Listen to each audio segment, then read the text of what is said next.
हम दो हमारे दो, फिर हम दो हमारे, और अब तो बच्चे नए पैदा वाली कॉन्सेप्ट पे काम करें। तो जब ऐसी भयावह स्थिति आएगी तो फिर जनसंख्या में बढ़ोतरी कैसे होगी हिंदुओं का? इसके लिए दो प्रकार के प्रयास करने की आवश्यकता है।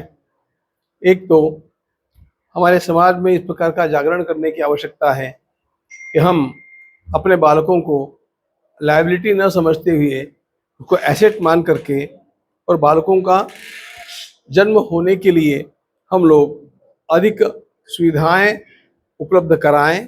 हम लोग इस नैरेटिव में, इस मूर्खता में न पड़े कि कम बच्चे होने के कारण जीवन सुखी होता है। हमारा जीवन हमारे बालकों के कारण सुखी होता है। ये लोग केवल जवानी की ओर देखते हैं, लेकिन बुढ़ापे का समय तो उन्हीं का आनंदमय दिखता है जिनके घर में बाल बच्चे हैं, घर गोकुल जैसा बन जाता है। इस प्रकार का जागरण समाज में करने की आवश्यकता है। और दूसरी ओर बढ़ती जनसंख्या जिन लोगों की है उनके लिए एक सेक्युलर सिविल कोड बना करके और इस जनसंख्या के विस्फोट को रोकने की भी आवश्यकता है। जो दूसरा पक्ष है उसमें दीनी तालीम, जो उनकी मजहबी शिक्षा है उसमें प्राथमिकता देते हैं, परंतु जो हमारा हिंदू समाज है वो हमारी धार्मिक संस्कृतियों को बढ़ाने में कम करते हैं। वो आजकल लोग प्रोफेशनल सब्जेक्ट्स ज़्यादा लेते हैं। इसका भी एक विपरीत असर हमारी संस्कृति पे पड़ रहा है। लोग हमारी संस्कृति से दूर जा रहे हैं और जब लव जिहाद और केरला स्टोरी जैसे कांड इसी कारण उत्पन्न होते हैं। इसको रोकथाम के उपाय? यही तो मैंने कहा ना कि इसके लिए जागरण की आवश्यकता है और यह काम राजनेताओं को भी करना चाहिए, समाज के नेताओं को भी करना चाहिए, जो अपने को जिम्मेदार मानते हैं। ऐसे सब लोगों का यह कर्तव्य है। संतों का कर्तव्य भी यही है और इसलिए सब लोगों को मिलकर के समाज में जागृति लानी आवश्यक है। आज का एक यक्ष प्रश्न है कि जब हिंदू समाज पे कोई भी बात आती है, जो हिंदू नेता किसी भी पॉलिटिकल पार्टी के हैं वो प्रतिक्रिया नहीं करते। तो जब मुस्लिम प्रसाद पे कोई बात आती है, जैसे वक्त में बात आ रही है, तो जितने भी हिंदू बड़े नेता हैं, विपक्षी पार्टियां, वो बड़े जोर शोर से उनके पक्ष में आके खड़े। तो हिंदुओं के पक्ष में अपने ही लोगों का समर्थन न खड़ा होना भी एक नकारात्मक बात है। इसकी रोकथाम के प्रयास? इसके लिए भी इन लोगों के समक्ष इस बात को रखना चाहिए कि इसमें आप अपने ही परिवार के लिए, अपने भविष्य के लिए खाई खोद रहे हैं। आज के इस तात्कालिक राजकीय लाभ के चक्कर में पड़ करके आप एक उस समाज का नाश कर रहे हैं जिसने विश्व के बंधुत्व का विचार किया, जिसने सबका भला चाहा, जिन्होंने किसी पर आक्रमण नहीं किया, जिन्होंने कभी भी किसी के ऊपर अन्याय किया नहीं और सहा भी नहीं।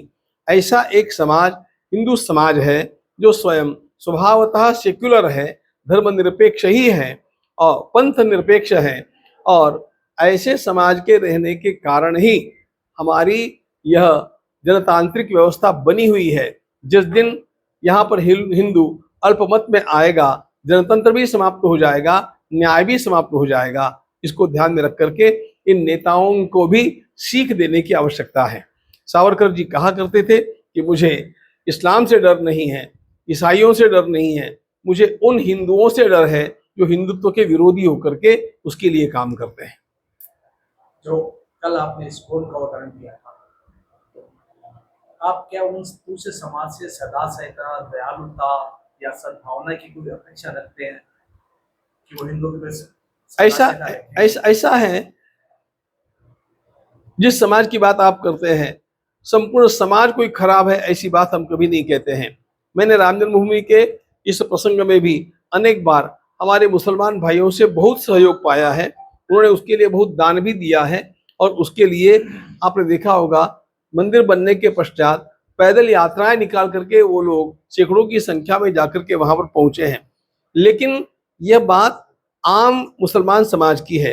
उनमें घुसे हुए जो रोहिंग्या हैं, जो बाहर के आक्रामक विदेशी उसमें प्रविष्ट हो गए हैं, ये लोग स्वयं आक्रामक बन करके और जब कुछ करते हैं उसका विरोध किया जाना चाहिए। कल आपने ये कहा कि बातचीत के जरिए श्री कृष्ण जन्मभूमि को मुक्त किया जा सकता है, जो तकधाम जन्मभूमि का इतिहास है, उससे क्या आपको लगता है कि आप आसान्वित है कि बातचीत के जरिए से वो कृष्ण जन्मभूमि या बनारस में सुनेंगे? अब ये उनके ऊपर निर्भर है।